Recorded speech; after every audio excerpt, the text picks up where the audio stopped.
好，陳慶宇啊，這2天是很熱門了哈，媒體的焦點啊，本來大家也不知道，其實他們個人的事情嘛哈，而且其實遠離政治蠻久了哈，而且通常我覺得陳慶宇呢，他個性很強，原來就很強悍，現在看起來很強悍啊。不過第一個呢還不錯，就是他沒有什麼變啊，這麼多年沒見，還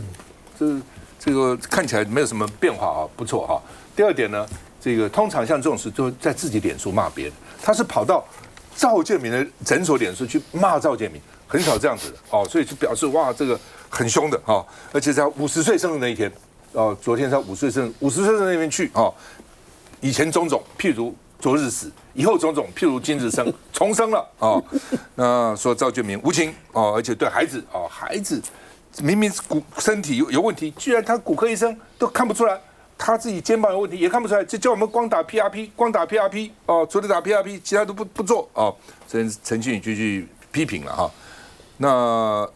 而且因為曾經趙建銘這個診所有病人大概欠了4-5萬塊沒有付這個診費，他們要告了哈。告呢，結果這個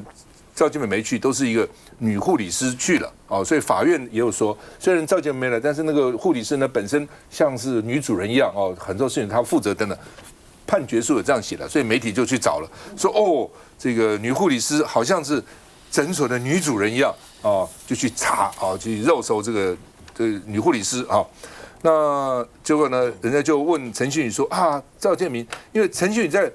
臉書罵也講說趙建銘跟他的護理師關係這個很怎麼樣了哈，然後說是不是匪淺，然後呢，人就是問陳慶宇，陳慶宇說你們問我幹嘛？就問趙建銘啊，不要問我哦。那另外呢，這個現在因為上面討論，所以昨天很多人我看在網絡上是骨科醫生啦，哦，什麼各種復健醫生啦，還有律師哦，在討論到底該怎樣哈。所以呢，這個 PRP 到底幹嘛的呢 ？PRP 是怎麼弄哦？我去查了，就是手背先抽血，抽血以後呢，用離心機把你的这個什麼白血球啊、紅血球什麼都把它分離掉，然後呢，剩下血小板。哦，然後抽出來以後呢，再打回你受傷的部位，所以可以促進你的這個修復了啊，好像這樣啊，是血小板的血漿，所以這叫做增生療法哦，那是微創注射哦等等，而且因為你自己的嘛，所以沒有什麼免疫的排斥啊等等，到底有沒有效？打一次多少錢？我看這邊是說15000到2萬了啊一次，而且可能一次還不是醫療程，不止一次了啊，那有沒有效？見仁見智，說實話，真的見仁。有人說有效，有人說還好哦，每個人不一樣啊，狀況也不一樣哈。那現在趙建銘惹麻煩了，因為呢，陳慶宇說在家裡趙建銘幫陳慶宇打玻尿酸，孩子也打玻尿酸。那現在問題來了，按照我們的醫療法，你只能在醫療處所做醫療，不能回家做醫療。哦，因為上次那個蘇醫生去看那個凱道絕食那4個人有沒有去那邊幫他們什麼量血壓什麼，都說不行，哦，都這個綠營都告哦，說這是違反醫療法，不在醫院怎麼量血壓呢？哦，等等都不行哦，你自己量可能可以，醫生不能幫你量，意思是這樣。所以呢，現在就說，那你在家裡可以打玻尿酸嗎？所以衛生局也去稽查了啊，要去稽查啊，要去稽查，好吧？因為被陳慶宇點名呢，有一個許姓女護理師就被肉搜了。所以趕快把賬號關閉了，不要再來肉搜了哈。那另外呢，現在又爆料哦，說呢這個趙建銘要出國，所以呢是不是有一個新女友是一個大學生哦？所以呢，哇，這個陳慶宇這個被陳慶宇再度現身，再度爆料。這陳慶宇爆料，我本來還不敢講是不是，我看起來是陳慶宇爆料說，並不是這個許護理師，是他的新女友。身份是大學生，哦，那另外呢，現在問題是大家今天在討論他的財產，因為他好幾個房子嘛，買來賣去，買來賣去。那尤其那個診所那個房子，說當時陳慶宇是6000萬買的，而且呢6000萬買，而且呢是有貸款，貸款是陳慶宇的名義，因為當時我的房子，當時我要負責貸款，但是呢，這個他在2020年買，2021年的時候就轉給趙建銘了，哦，轉給趙建銘。那現在問題來了，就是說到現在再去查，媒體去查，2025年貸款已經還完了，所以現在問題来了，就是說，當時陳慶宇轉給趙建銘的時候，貸款是之後那5年貸款誰付？是陳慶宇付還是趙建銘付？哦，大家在討論這個問題哈。那另外呢，就是說，所以陳慶宇說會想要殺死自己，因為呢，就是說貸款在我名下，店面給了他，所以按照陳迅的講法，那貸款應該是陳迅付。但是我到底房子轉了，所有權都轉了，為什麼還是我付貸款？應該是所有那個房子誰付貸款？而且貸款一定是房子去抵押嘛，才可能付貸款。所以這天有點就是到底怎麼回事？外人不是那麼清楚了啊。那說貸款1年以前還清了，那現在外人還在想說，陳迅有那麼多錢買這個房子，而且好幾個房子都是幾千萬的房子啊。到底是因為陳迅送給趙建銘，因為夫妻贈與不要付贈與稅。個人贈與是要贈與，1年好像200多萬，超過就要付贈與稅。但夫妻可以不必，所以呢，也有人講會不會是當時吳淑珍買給陳迅以後，陳迅再轉給趙建銘，所以換句話是不是吳淑珍贈送趙建銘的？不知道，因為吳淑珍很喜歡趙建銘了，所以這個問題大家又在想，說你陳迅你當個衙役，不過那幾年時間你就有錢買這麼多房子，就算付自備款。也不少錢啦，付個2成自備款也是1000多萬，3成自備款也要將近2000萬了那到底怎麼回事？所以今天大家討論焦點，在這些錢哪裡來的？到底怎樣那吳淑珍的意思說，不要跟我犯一樣錯誤，就說房子轉給你的貸款是我背王絡就跟趙建銘講，你是男人就把6000萬還給陳信宇網友實在是很有趣的那另外呢，陳信宇說趙建銘下禮拜要出國了。陳迅顯然對趙建銘的行程都很了解，下禮拜要出國，而且追一下他到底跟誰去所以趙建銘現在蠻慘的。你看趙建銘要帶一個新女生出國，對不對 ？Departure 出境，跟誰出？網絡還打個問號所以呢，陳信宇說，總之不是跟我，請你們去查。陳信宇看起來是沒有要這個結束的意思而且陳迅昨天講說，最近政治新聞都太無聊了，一下就是總預算一下這個公投無聊。我這個新聞比較有趣，給你們製造一些新聞。陳迅這樣放話那所以呢，媒體也說了說陳迅去罵趙建銘，其實大家不要把他當成八卦。趙建銘何許人？他也不會是個女婿啊。他是公職嗎？也不是啊，他就是個醫生啊，怎麼能夠管那麼多事情？什麼台開的這個事情啊，什麼這個人事的問題啊？為什麼？就是因為他是總統的女婿嘛，沒有任何官職對不對？沒有任何官職能夠這樣子翻雲覆雨，是為什麼？看一下。Google 評論在開司前夫趙建銘一早陳信宇如往常赴診所看診，面對外界關心的6000萬房產，則轉為低調。你們不能自己去查一件事情嗎？不要我講一句，你們報一句，不能每一樣都靠我講嘛。有些事情我不方便講嘛，對不對？有些話不方便說，透過留言說出心裡話。針對男女關係言論，都是當事護理師寫的。對於外界關心的6000萬診所店面，陳迅說貸款是留在他名下，沒有 A 錢，也沒有6000萬能贈與，也提醒大家不要犯跟他一樣的錯，真的會錯到想殺死自己。根據了解，台南診所是2020年以6000萬成交，2021年透過配偶贈與轉到趙建銘名下，但同年10月台開案定讞，趙建銘入獄服刑，直到2023年4月假釋出獄，診所7月開幕。開幕前，陳水扁還曾在臉書粉專宣傳說趙醫師強勢回歸，而這6000萬的貸款則是在2025年7月清償，這房產拿不回來，再扯出趙建銘下周休假，疑似要出國。你追不到他那邊有地下室，他下班就直接走了，你進都進不去。我就只能跟你說，他們自己的官網公告，他下禮拜1休診，他禮拜2新樓也休診了，有聽說有網友跟我說他要出國，要跟誰出去，總之不是跟我，那你們自己去查。從趙建銘的診所粉專公告，在事件曝光前就已經預告17號休診，金樓醫院周2的診也暫停。但是否真如網友所說要出國，針對趙建銘具體的休診原因，尚未獲得院方證實。乃金，其實，在昨天就是在前一天晚上，先爆出來說陳信宇去留言的時候我是有點嚇一跳然後呢，那時候第一個時間的感覺就想說。我不是懷疑說是不是真的，而且我是想說，如果是真的話，我就有點心疼陳信宇就是說原來他過去過的那個日子是早就已經離婚了，而且先生呢再去連處理兒子連處理兒子的這個健康的骨折啊，明明是骨折，還有他自己的骨折，竟然還只打 PRP， 而且還有這些的緋聞，是有點心疼哦。然後到第二天呢，他自己出來證實說是他，而且在接受訪問的時候，就是我們看到的，你會覺得他的表情整個是淡然的哈，而且就是成熟了，而且看起來也挺就是開了啊，就不像這個，因為我们是在跑陳信妤，他的整個的曝光在媒體面前的時間非常的長啊，所以你看到他這樣子的一個成長的這個歷程，他大概是他們家最不想做第一女兒的人了，哈。然後他在小的時候，媽媽車禍，好，然後造成這樣子的一個重殘，然後爸爸坐牢，啊，然後呢，接下來呢，不管是陳水扁當選台北市長，然後到後來他當這個陳水扁當總統，大家一定都還記得他那時候在那個畢業典禮的時候，不是拿着那個帽子去打這個，就那邊拍記者，就叫記者不要拍。他一點都不想要活在這個鎂光燈之下啊。然後後來又經歷了爸爸的這個案子啊，然後他要出來做這些捍衛跟這個澄清。我覺得其實陳信妤這之前的前面那段日子，其實過得蠻辛苦的哈。然後短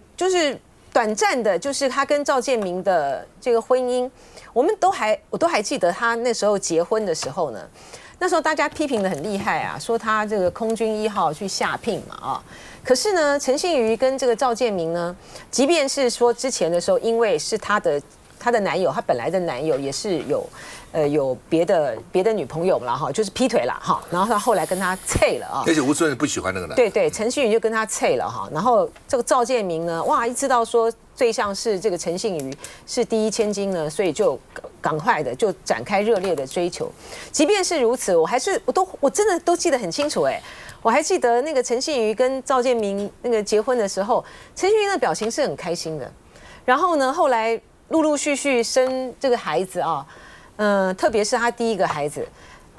那時候陳水扁正是在最當紅的這個時候啊，可是沒想到這個劇情急轉直下，然後台開案，然後他那個趙建明入獄，然後竟然在他50歲生日的前發下了這樣子的留言哈，所以我真的是有一點點覺得哦，這好心疼哦。可是看到他那個出現的那個畫面的時候，覺得他臉開了，而且也成熟了，而且顯然是他自己決定要這樣子做的，我就覺得很棒。好，就是像趙先生說的，就跟過去道別。送自己一個生日禮物，是對，沒錯，就是送自己一個我人生下半場的開場，我要用我自己的這個方式去過。而且我覺得我看到他跟這個記者之間這樣對話呢，真的是太棒了，太有趣了。就記者當時呢這樣子追逐着這個陳信妤跑的時候，記者也有記者的無奈啦，不得已啦。可是我看到好幾場的那種很驚險的畫面哈，他比如說他自己這樣追。記者這樣追他，然後他就被跌倒在這個路邊的時候，我就會覺得說，這樣子的一個採訪文化真的是很危險的哈。大家都還記得戴安娜王妃被狗仔這樣子追啊，然後不幸的這個死哈。而且我覺得他最棒的就是他繼續他寫了那個評論之後呢，不就突然被刪了嗎？不知道被誰刪了，因為 Google 的那個評論。他是沒有很難刪的，就是到底是誰去刪了他的這個評論哈？就是他們跟 Google 檢舉有人惡意啊什麼？對，刪了，然後呢，500多則都刪了。沒想到陳信妤呢再寫這次呢給所有的呢女人啊一個很經典珍貴的一刻啊，這個房子不能隨便贈與啊。然後呢，趙建明呢就是個渣男無誤。休息一下再回來。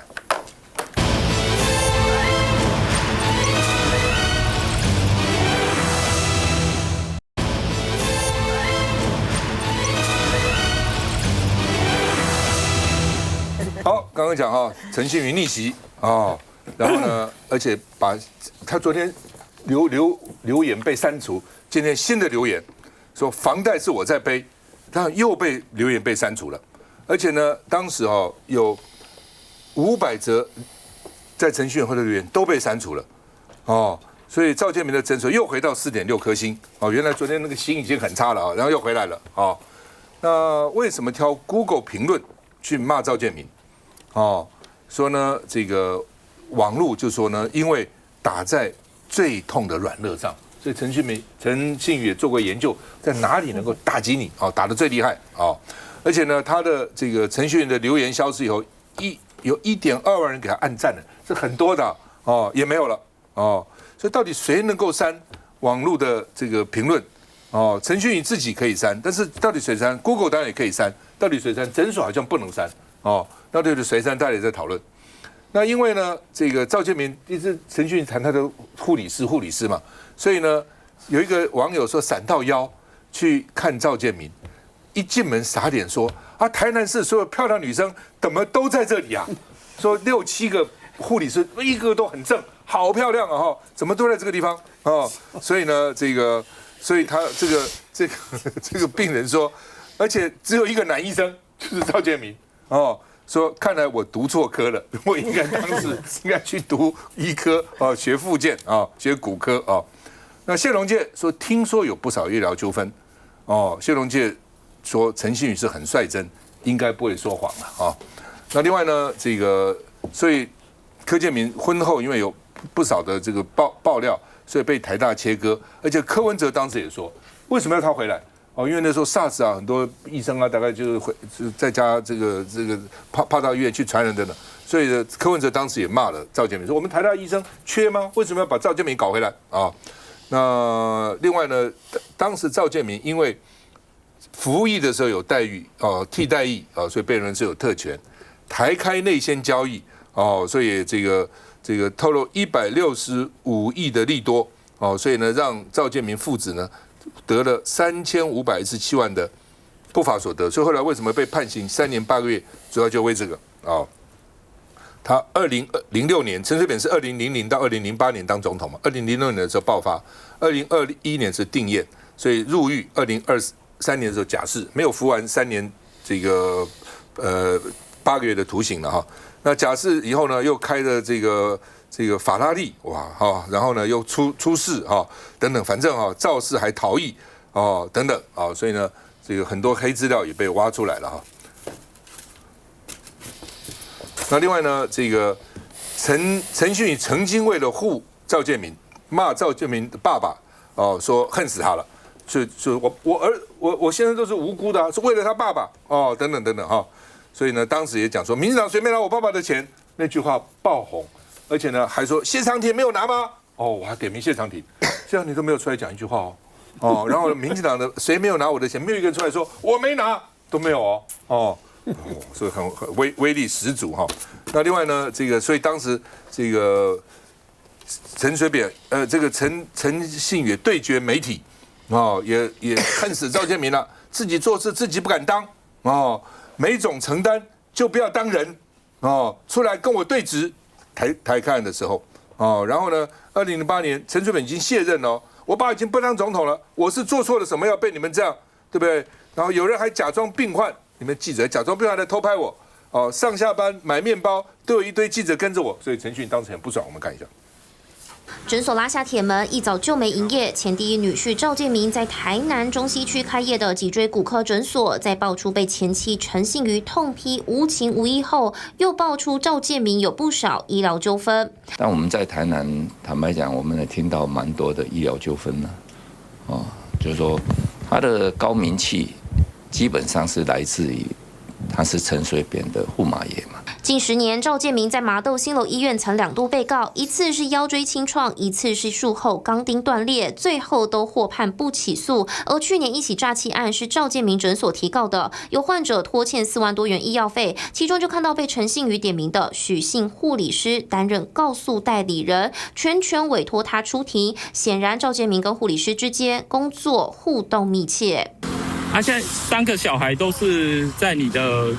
監護下面嗎？好像成人了，都成人了。聽說老大老二的工作表現不錯嘛，讓媽媽要不要？我老二還沒畢業。老二還沒畢業，讓陳醫師這樣一個人照顧3個小孩，會不會很辛苦？你覺得呢？好，那麼在2008年，陳水扁快卸任了，吳淑珍那個陳煊也爆料，我爸爸叫我不准講，叫我不准還是講了。蘇貞昌、謝長廷、陳菊拿到錢了嗎？很凶哦，他不只講現場點哦。這一出現在是神展開哈，現在已經談到這個我們講許姓的這個護理師，然後說他也是已婚的，他有先生，所以在講說他的先生情何以堪，因為他這個是多出來的角色嘛，就是一直在擴張嘛，神展開。那我覺得回過頭來看，就是說，政治人物通常兒女會面對鏡頭是壓力很大，而且希望低調。那陳信妤看起來他是一個本來就是低調的個性，可是被媒体逼他必須，他就大爆發了。但他的先生完全不是，被扁嫂吳淑珍寵壞，比以前古代的駙馬爺還要駙馬爺哇！出來說什麼無限卡1個月刷46萬，然後跑車他連假釋出來都是法拉利還是保時捷，基本上他就是過這樣的生活習慣嘛。那他後來因為涉入太多，不管是國票金控的人事案，不管是台開的這個炒股案，後來他要回任台大的時候，台大拒絕他。那整個的這個炒股案讓他們家壓力很大，就陳信妤那時候在這個趙建明壓力最大的時候，他還跑出來講說：“趙玉柱，我恨死你了，你的事情要自己解決。”他還出來護趙建明所以為什麼這個我們講到的8月12號，當陳信妤50歲生日的時候，他想要告別他前50年，他想要展開他後面的人生的時候，他選擇在 Google 殺人誅心。他留下這個言，因為非常精準的，你去他那個診所，不管是他醫療的事情會爆發。第二個，因為那個護理師在那邊嘛。然後第三個，就是因為你留言，你沒有辦法，你除了他個人跟 Google 刪之外，沒有人可以刪。可是因為好像有一個1星的校正回歸，你如果用2星，你就不會被刪。所以呢，希望這個陳信妤下次要留言可以用2星，不用1星哈。那所以我覺得他不甘愿用2星，對，他不甘願用2星，他連第2個星星都不給他。所以我覺得回過頭來講，為什麼會引起社會這麼大的同情？因為怎麼一個駙馬爺全部都是負面的，你知道嗎？以陳信妤出來爆料的內容哦，他跟這個許姓的護理師是在什麼時候呢？是在他假釋的，就是他進去服那個監獄，然後出來假釋的那一段期間呢。那你已經進去坐牢了，你還可以搞出這麼多的事情，然後呢，現在陳信妤出來講說那個6000萬是他貸款全部的，這邊也跟大家做一個法律的部分哦。如果有這種狀況，要負擔贈與或附條件贈與，你就不會說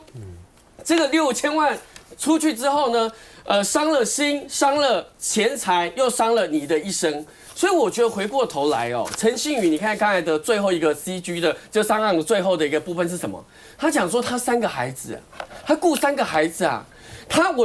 我覺得以一個父母的一個角度是，到就是你連你的小孩身體的骨骼是有受到這個損傷的時候，你都沒有叫他去做 MRI， 給他亂注射，瘋掉，你知道嗎？就是那個很生氣。所以我真的覺得趙建明這個人哦，從他那時候當駙馬到現在，我覺得他台灣哦，他基本上沒有他應該要存在的，然後他還要在下禮拜1出國，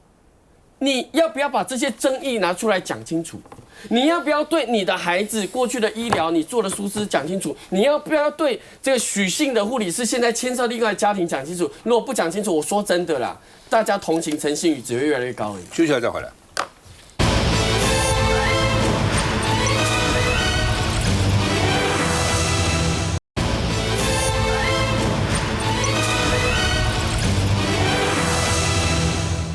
好，爸爸爱女儿啊，陈水扁留言心疼陈信妤，說受委屈的女性要勇於捍衛選擇，不要內耗自己。哦，來，周宜居兄，周秘書長，我覺得哈，你看陳水扁前總統的從政的軌跡，但很大一部分跟趙大哥是一起的，我們一起當台北市議員，對。你看他，我比他早1屆當立委，對他94年當台北市長，一路到2008。我覺得就像柯 P 講，人生如果重來一次哦，我覺得陳信妤一定不願意當透明人，因為他幾乎完完全全在很大的一段時間裡面，他完全沒有自己的自由。那剛剛林濤當然就在想說，他被記者逼，我覺得是那個特定的時空背景下，其實我們的媒體同業其實也辛苦了。對，就無奈嘛。尤其是扁案那個時候，你追不到東西的時候，這家有那家，媒體在競爭，媒体在競爭，你可能就被長官就是奇怪，狼招无力，那也招不。所以我覺得是那個時代的特定的產物所衍生出來的這種看起來都很劍拔弩張的這種應對關係。不過這幾天看到陳信宇是，我覺得他有很大的轉變。我覺得他開始懂得怎麼調節，阿里某掛你的博新聞啊這一類。不過我覺得我還是要呼籲，就是說，其實我不曉得華人社會其實對於政治人物的子女啊，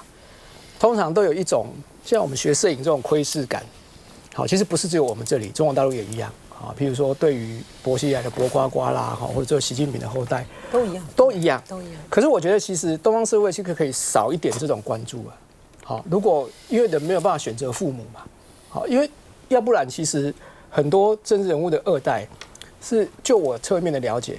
是非常非常不喜歡跟自己的爸爸媽媽走在一起，因為剛剛熊後龍博識塞，我不想，我以前這個在當助理的時候，我一個老闆前輩，甚至自己很感嘆跟我講說，他選舉的時候，他的兒子來念小學，那同學問他兒子。說你爸爸是某某某，他說是，他的兒子接下去不要投他，他同學為什麼不要投他？因為他說我爸爸都不回家。這個老闆最後跟我感嘆說，不是不回家，是我早上起來的時候他還在睡覺，我回家的時候他也在睡覺了。好，我覺得其實多給一些空間。那至於陳信宇醫師跟趙建銘這一段，我覺得他還是有某些環節上，剛剛大家都提到，我就不再贅述。這些房屋的贈與啊或什麼，還是我覺得未來恐怕不小心會變成案外案。以上，是這樣。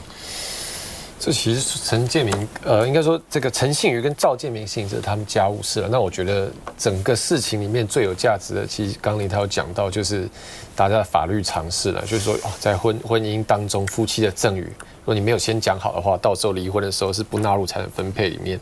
那我記得當年就是說最近看新聞，我不知道大家有沒有這種感受，會有一種。那上個禮拜在聊疫情，然後這個禮拜在聊趙建銘跟陳信宇，有一種好像一直時光在回溯的感覺。但我覺得，就當時跟現在，其實我們也看到整個台灣社會整個環境的轉變了。因為其實這天也有人講到說，當年陳信宇有這麼高的一個媒體關注度，因為大家覺得他講話很直接啊，這個效果就很有效果。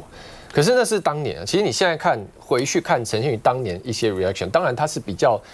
從一開始就沒有所謂覺得說我在鏡頭前要很拘謹，要有公眾人物的這樣的一面。但其實因為現在其實大家也習慣說越來越直接，不分鏡頭前鏡頭後隨時都有直播等等。所以其實陳信宇當年一些言行到現在來看，其實他就是一個一般人會有的表現。那我覺得當年在那樣的狀況下，他真的也是承受很大壓力，包含其實他09年去美國念書，但他媒體都還是跟着他到美國去，所以他會覺得說哇，他的已經完全沒有私生活的這一面嘛。所以當年當然可能有時候他會比較激動一點，可我覺得那情緒我們可以理解，因為他包含他當年在美國說，你們幹嘛不去跟馬維中呢？這個我爸都已經不是總統了，你們還來跟我幹嘛？對啊，所以我覺得其實在這個過程中，我們是也在持續的學習的。他以前有時候媒體為了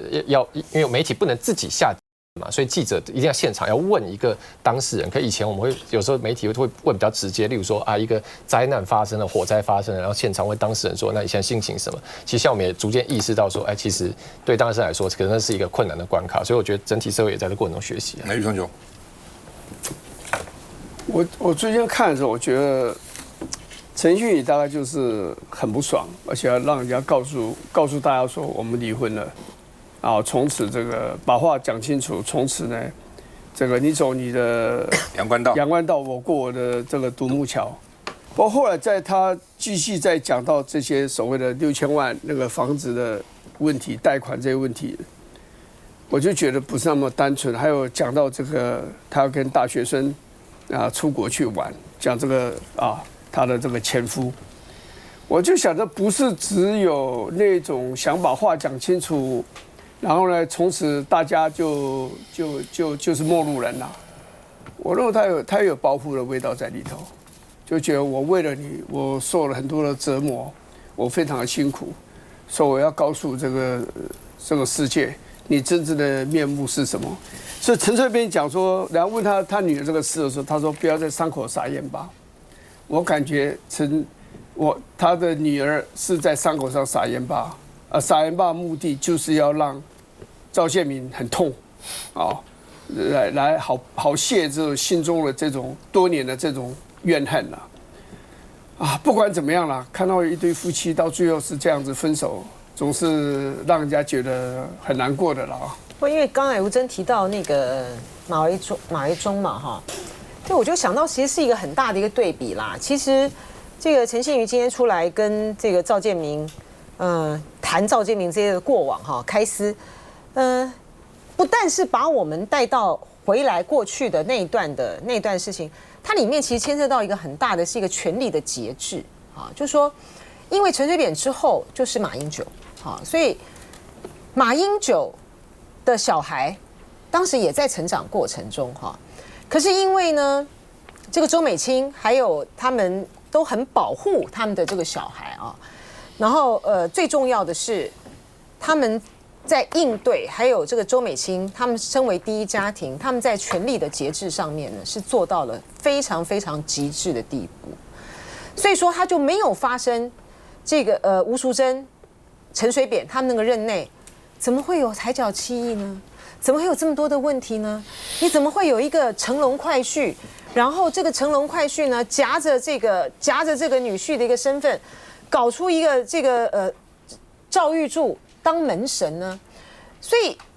這個就是告訴我們就說你政治人物你選擇我今天要從政，我要參政，那你拿到的一個權利，這是人民賦予的你身邊的這些人，你的家人，你的什麼，他不可以因為你的權利而沾了這麼大的光，而且不但只是名聲上的光，就你不能什麼都要。所以這個其實是給我們上了一個很沉重的、很深刻的一課。所以他不是那麼單純的，就是說，過去了就算了啦我想今天這個陳信妤的這一幕呢，當我們再回溯到過往的時候。我們到現在看我們現在的總統、副總統看韓國的歷任的總統，到目前為止，文在寅還沒出什麼大事就說一個政治人物，你能不能夠善始跟善終，你要影響的不是你個人是你整個家人就是權力要受到節制除了制度上的節制你有立法院，你有媒體，你有司法，你自己本身要節制，不但節制你自己，節制你的配偶，要節制你的家人。像陈水扁那個時候真的是無法無天真的無法，很多公營事業開放給民營，中間什麼金改24金改，中間多少人在那邊搞多少鬼對不對？為什麼那些大財團的二代下午3點就要到官邸去給伺候吳淑珍洗完澡，這個按摩做菜給他吃什麼，都幹嘛？當然要從裡面撈到好處嘛。但是撈到好處是白撈嗎？要給你好處我得到很大的好處，我給你一些好處，不但你好處，你的家人都有好處，所以把政治搞得一塌糊塗。那個时候這樣子，所以這個基本上政治人物權力越大人，怎麼樣節制自己的權力是非常重要的。休息一下再回來。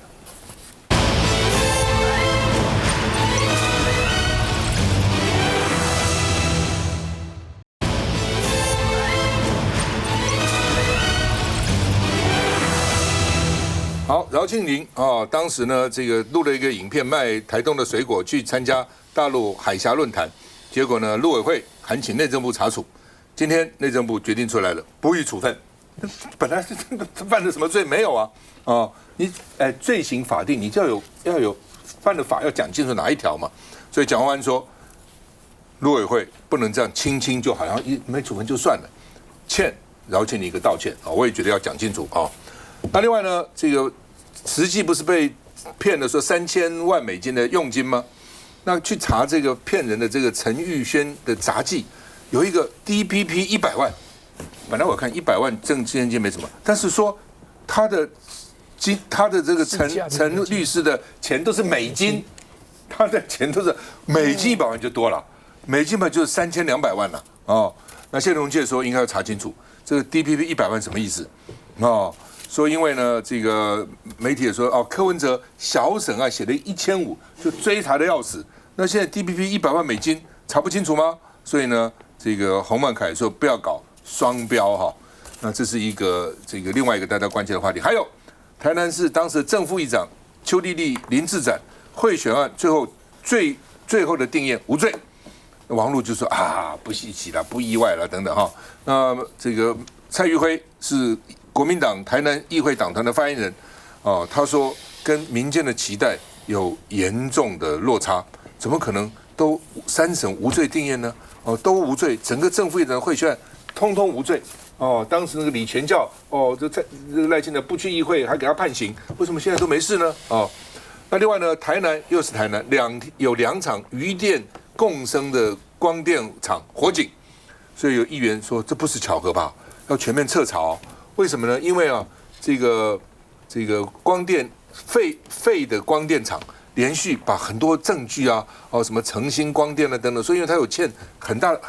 多債啊，然後這一燒以後呢，就好像什麼都沒有了，所以疑點重重到底怎麼回事來，吳崢怎麼看？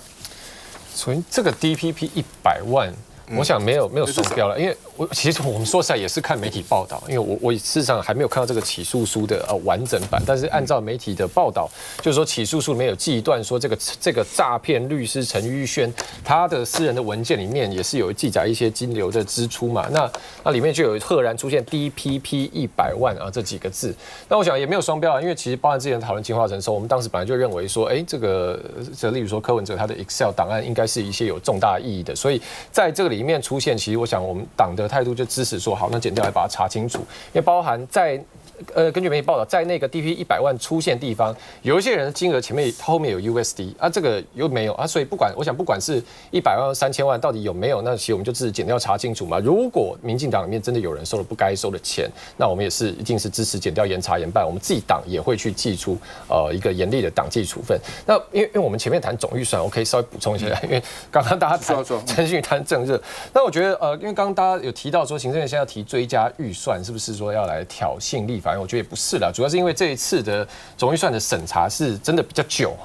已經是去年提出到現在，那中間其實多了很多的變化。那包含說，因为本來總預算是去年8月底送到立法院，那在這之中所以這次追加預算其實主要是因應這中間包含說這個軍公教的主管專業的加給要增加，包含說老農津貼要增加，國民年金要增加，還有我們之前因為美國打伊朗能源波動很大，中油去吃了很多這樣的漲價一個落差。那本來按照道理說是應該總預算第一輪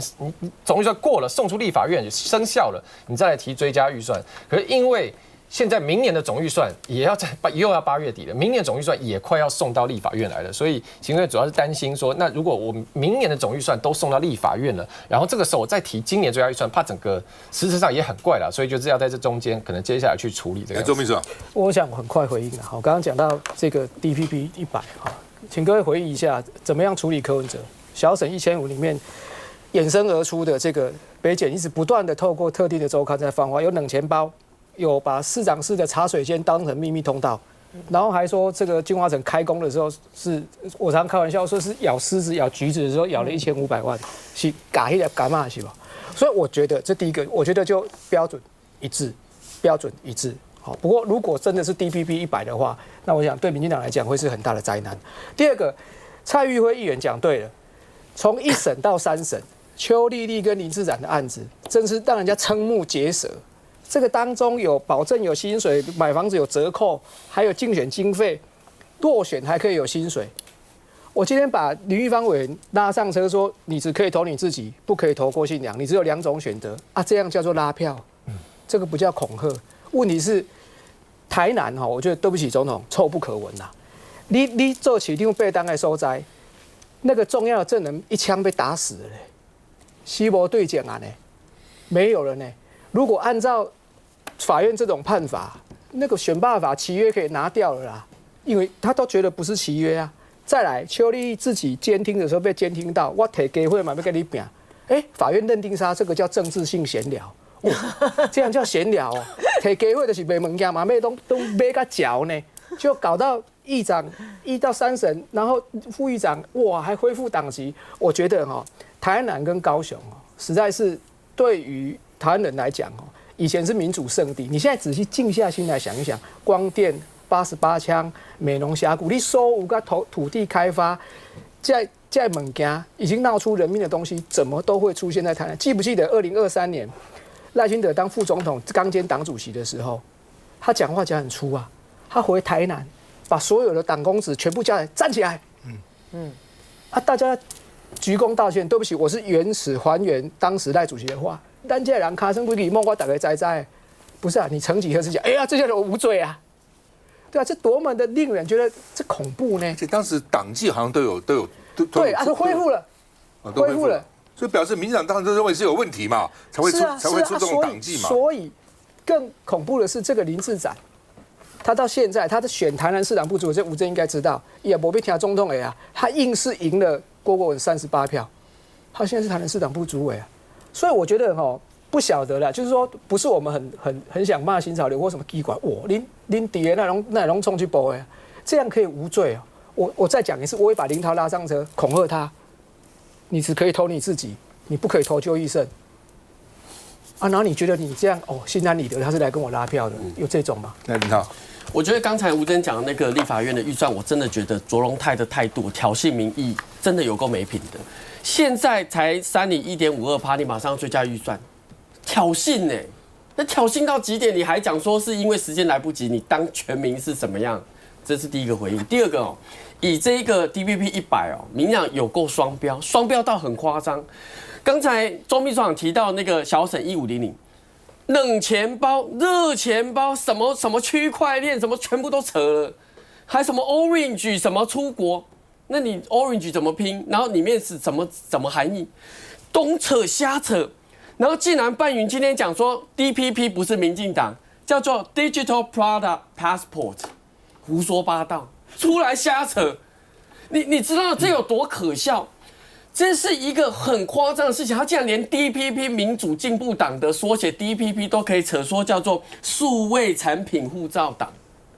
那我覺得台灣人民聽不下去。第二個當時候是行政院答應大家要買2000萬劑的疫苗，後來才到貨200多萬劑，才有鴻海、台積電還有慈濟緊急去買。如果今天是因為你民進黨政府的失能而讓這些民間去買，你還要收回扣？你真的是吃人血饅頭哎！我真的覺得說，如果減掉，我現在看到所有的新聞減掉，基本上講到這 DPP 100都說證據很難查，然後證據這個很難調查，然後就一副就是要結案的案子，你結案看看，我覺得全民你把那個陳律師調來問他這是什麼事，要自己解釋清楚啊。起訴書減掉是說這個陳賢狡詐辯稱，所以減掉是在追這個的。來，乃菁。